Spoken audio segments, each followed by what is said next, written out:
Thanks for coming back to join us for part 2 of our Stuck in the Middle with You series with EMS medical extraordinaire Carl Flores. Here, Carl shares a crazy ring removal story, gives some great advice for other EMS professionals when it comes to ring removal, and much more. Without further ado, let's get into it. Is there any ring removal that, stands out in your mind over time as being a unique one, or one that, maybe it's a story quite like that, or a case where you needed to cut a ring? I've had a one that was bad was a hand crush issue that went into a machine bound metal. So the gentleman not only crushed his finger but crushed the ring too. So and it came with a partial deglovement because the ring buried into his skin and he didn't realize because the nerves were bad. Wow. And so as he pulled, the ring was buried in the skin, and that alone was traumatic because we had to take the moment to say pause, because we don't even know what we're dealing with. The anatomy has changed. There's blood everywhere. We had to irrigate it and then still get the rest of his arm unstuck. So you have a ring like this, the hand, and it's partially degloved. And so you're dealing with a whole nother issue. And that's remarkable. And, when we don't know what metal we're dealing with, we don't know what product we're dealing with. And again, when you crush something, and especially a metal, it gets superheated and then kind of fuses on itself. It makes it harder to cut. And so we were having difficulty even gaining access, and the only place we could was what was now hardened. So it becomes an issue. And that's where we could have used something more engineered, if you will, to have a cutting and to cut through just about any metal. So those are processes, and that was remarkable to know that we just had to pause and not do anything because it was beyond our scope at this point in time. We just needed to concentrate on getting the arm out, and unfortunately we kind of had to pass it off to the hospital and let them figure it out. Wow. Crazy. That's quite the story. What surprised you the most when you came across our compression device? What were your first initial feelings about it?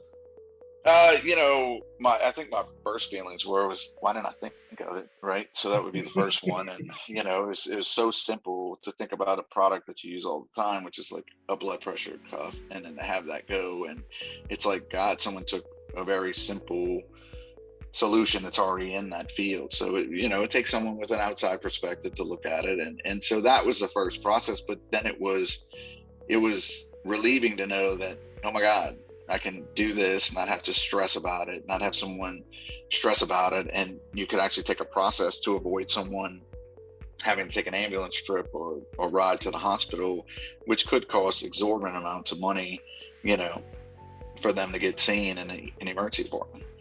Yeah, 100%. So if you were going to give, a tip holistically to your friends, your peers in your space about ring removal, what would be a key tip or something you leave them with when they're dealing with stuck ring cases?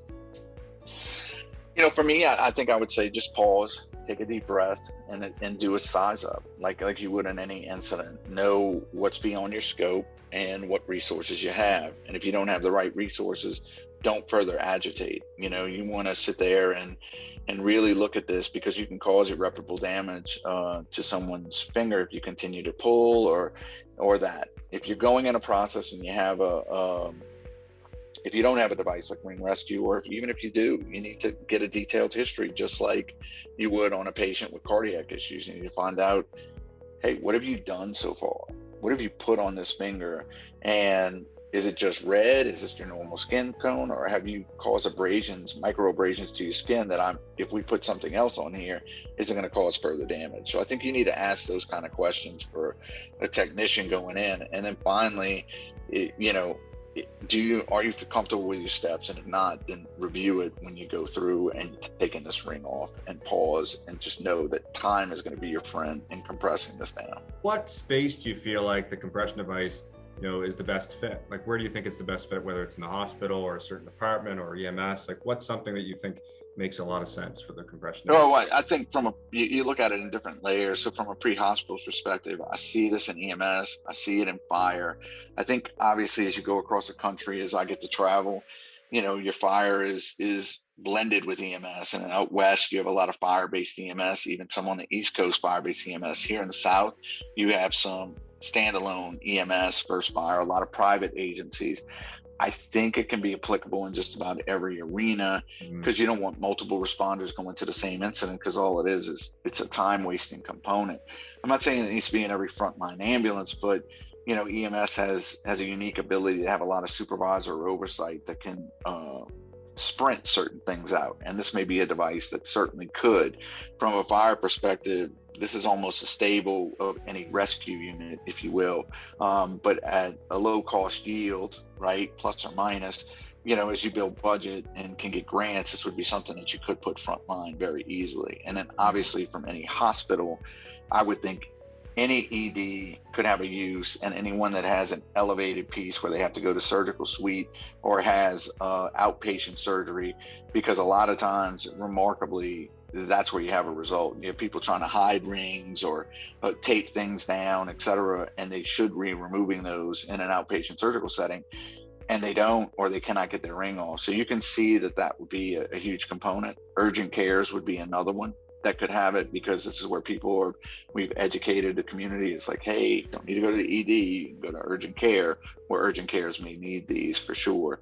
And then finally, one that I didn't even think up in the process, but in showing friends who were in there, because we were aligned with the coroner's office, is the mortuary side. I didn't realize how much they struggled with this as well. But having that, I think there's another level there.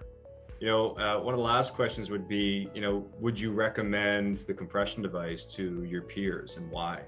Oh yeah, absolutely, 100%. I think it's just a new evolution for some of the facts that we stated. When you can ease the burden on your patient. I mean, look, an ambulance trip can cost across the country anywhere from, in the lowest regions that haven't adjusted their level, $400 to some $2,100 step in the back of an ambulance. And, is that going to be covered at all for ring removal? I don't know. But the reality is you needed the assistance, and then you have an ED bill to pay. If you can help resolve and help your community stay at home, fix their issue, and get them off, it clears you up for another call, and you're able to help someone in need.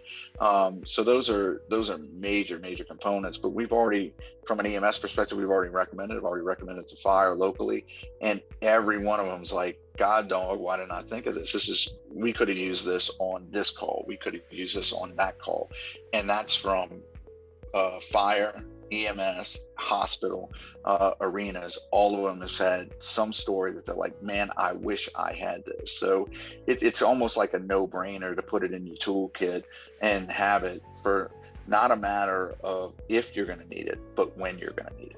Yeah, very well said. Well, Carl, thanks so much for joining us on Stuck with the Middle with you today, and we very much appreciate your time, my friend.